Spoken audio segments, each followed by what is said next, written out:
Here we have the Kral Jumbo, Puncher Jumbo.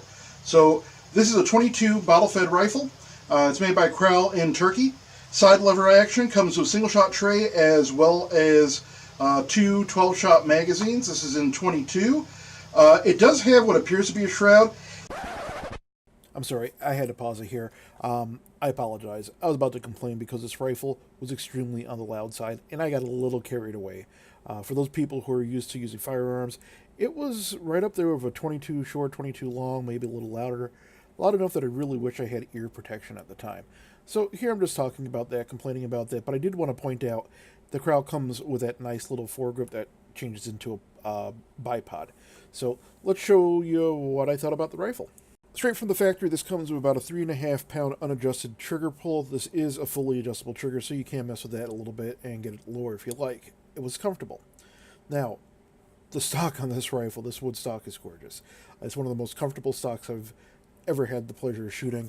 The grip itself, the pistol grip there, you can see that thumb hole, right below that thumb hole, that little cutout. It works great if you're like me and you got big hands. Overall, it's really comfortable. Love the side safety feature on it and the side lever itself.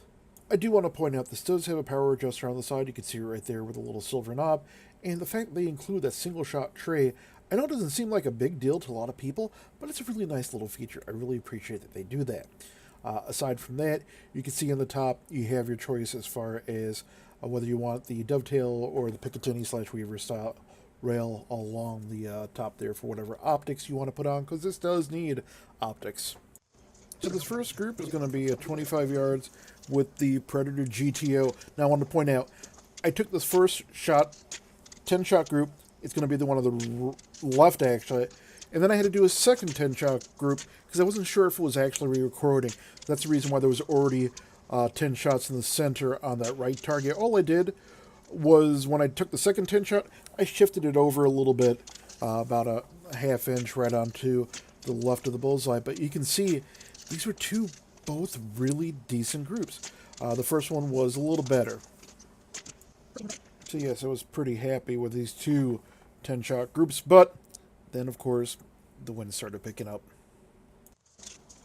So this is what we were seeing at 25 yards once that wind picked up. We have a couple different pellets here. The upper left we have the Barracuda Green, the upper right the Barracuda Hunters, the lower left the GSB Exact Jumbo Heavies. Those are those 18.13 grain. And the lower right, we have the 15.89 GSB Exact Jumbos. So you can see the groups weren't necessarily bad, but you can see them spread left to the right a little because of the wind. So with the pennies in place, you get a little better idea what these groups look like, even though the wind had picked up. You know, after this, the wind just kept on getting worse, so we just called it a day as far as shooting went, and we moved right on to just doing some chronograph testing. We used Crosman Premier hollow points over the chronograph in both low and high power with the Kral Puncher Jumbo. And, you know, we started out at 680 feet per second, and at 100 shots, we were at 593, and honestly, we just got tired of shooting this rifle. We were averaging 12.6 foot-pounds of energy, and our average shot was 631 feet per second. The thing is, with a little bit of tuning, this would be amazing. I think this may need to have the hammer preload lowered just a little bit, because at low power, the variance between low and high, you'll see shot count-wise, I think we're still wasting a little bit of air here. That said, though, it was only 87 feet per second difference over 100 shots between high and low, and it was a pretty decent curve down. Now, when we move to high power, you can see where this curve really just, it plateaus down. We got 79 shots out of it before we really saw that drop happening. Now, we still had almost 28 foot-pounds of energy out of it, 27.1 on average, 922 feet per second.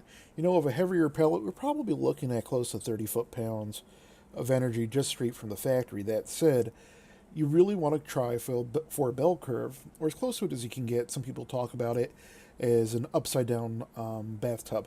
You want it to start and peak in the center. You want your first shots to be a little in the low power, and then it rises and it stays steady. Here, you had a slow and steady decline.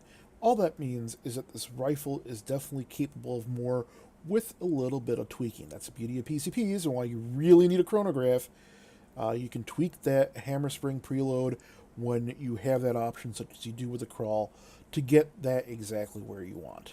So, ultimately, what does that mean for us as far as this rifle goes? It's a great little rifle. For the price, it's probably one of the best in class. It's a great bottle rifle, lots of options here, good shot count. So, if you get a chance, try it out. If you also get a chance, do us a favor. If you like this video, hit the subscribe button. Check out some of our other videos on the channel as well. Happy shooting.